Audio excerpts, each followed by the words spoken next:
जाहाथे बयबो सेलुट खालामो बयबो हारिनि फारसे हाबा मावो बेखौ गोसोखांथि हिसाबै लाखिनो थाखायनो दिनै जों बे चिल्ड्रेन पार्कआव बयनिबो मदद आरो सरकारनिबो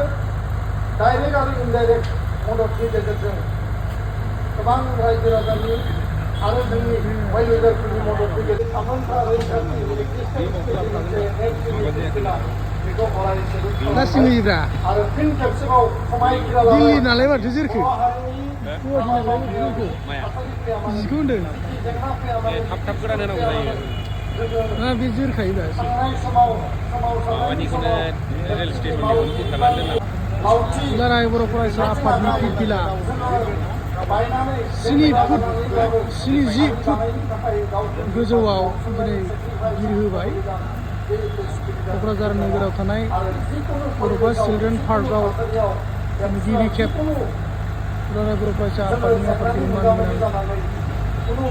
दिपेन बर' सारा दिनै बिरहोबाय